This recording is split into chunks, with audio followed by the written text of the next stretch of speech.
आज का जो हमारा टॉपिक है वो है complications of wound. Complications of wound जो है उसका मतलब ये है कि जब वुंड हीलिंग नहीं हो पाता है तो कौन कौन सा कॉम्प्लिकेशंस आ जाते हैं जिसकी वजह से वुंड हीलिंग प्रोसेस जो होती है वो क्या होता है बहुत धीरे धीरे क्या होता है बहुत कम हो जाता है, जिसके वजह से वुंड हील नहीं हो पाता है। तो सबसे पहला कॉम्प्लिकेशन जो है दैट इज़ हीमाटोमा।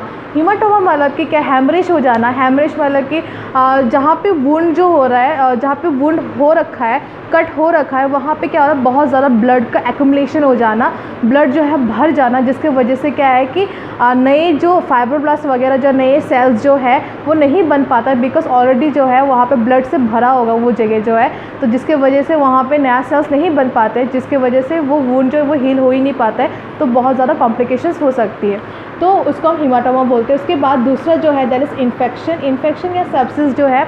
तो ये इन्फेक्शन जो होती है वो नॉर्मली क्या होता है कि नोज़ोकॉमियल इन्फेक्शन जो है, जैसे हॉस्पिटल से जो इन्फेक्शन एक्वायर होता है that is known as the nosocomial infection.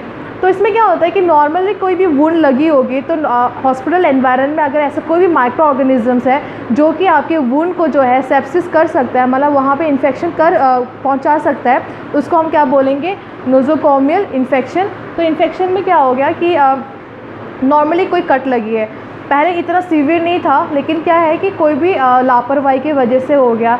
For example कोई भी आर्टिकल जो भी यूज़ कर रहे हैं तो अच्छे से यूज़ नहीं करना और स्टेराइल तरीके से यूज़ नहीं करना, उसको हम क्या बोलते हैं, इन्फेक्शन, मतलब कि सेप्सिस हो जाना। तो ऐसे टाइम पे क्या होता है कि सर्जिकली क्या करते हैं, अच्छे से वो एरिया जो है अच्छे तरीके से उसको हम लोग रिमूव कर देते हैं, सेल्स जो है उसको रिमूव कर देते हैं। उसके बाद क्या है, नया से हम लोग उसको बैंडेजिंग कर देते हैं, उसके बाद उसको हील करने का टाइम देते हैं।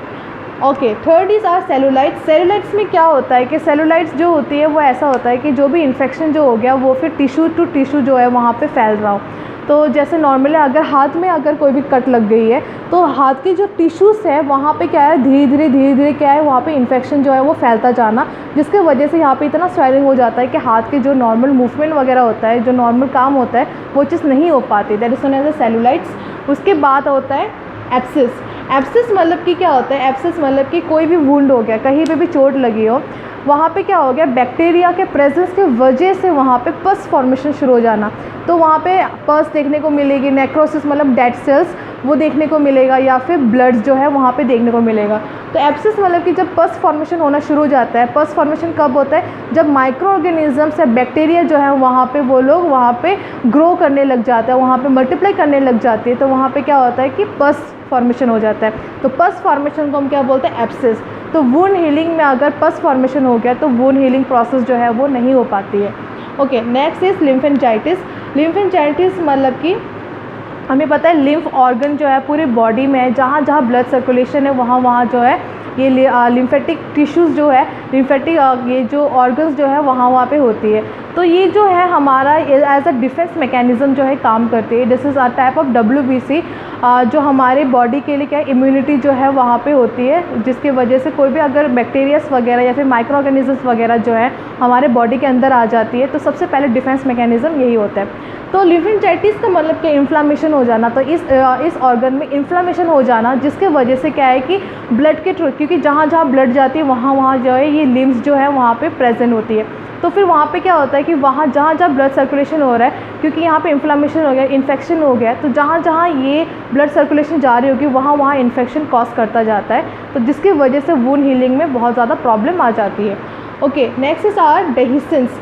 डेहिसेंस का मतलब ये होता है कि कोई भी ऐसा सूचर्स, सर्जरी के बाद सूचर लग जाती है, जो टाके बोलते हैं जिसको हम सूचर बोलते हैं। तो सर्जरी के बाद जो सूचर लगती है, सूचर जो है बाय एनी चांस जो है वो अपने आप खुल जाता है। खुलने की वजह से क्या होता है, वहाँ पे माइक्रो ऑर्गेनिजम्स का एंट्री हो जाना, जिसके वजह से बहुत ऐसे फ्लूइड जो है, सीरस फ्लूइड जो है, सीरस फ्लूइड मतलब कि एक ऐसा पानी जैसा निकलना जिससे पस वगैरह या फिर डेड सेल्स वगैरह जो प्रेजेंट हो, तो उसका निकल जाना, उसको हम क्या बोलते हैं, डेहिसेंस।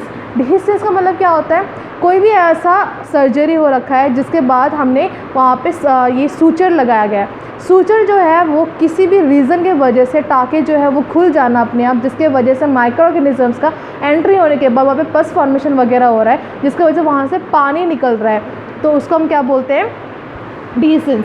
उसके बाद है एविसरेशन। एविसरेशन वगैरह जो होता है, ऐसा कोई भी वुंड लगाओ पेट में, स्टमक एरिया में कोई भी ऐसा वुंड हो गया हो जिसके वजह से क्या वहाँ पे इन्फेक्शन कॉज हो गया है, तो इस टाइम पे क्या करना होता है, तो वो पूरा पेट का जो ऑर्गन होता है जहाँ पे ये इन्फेक्शन कॉज हो रहा है, क्योंकि क्या हुआ है अगर उस ऑर्गन को हम नहीं निकालेंगे तो फिर क्या है कि दूसरे पार्ट में जाके भी वो इन्फेक्शन और कॉज कर सकता है, that can result in death. So that's why क्या होता है कि उस जगह को पूरा क्या ऑर्गन को पूरा ही निकाल देना, so that is known as एविसरेशन।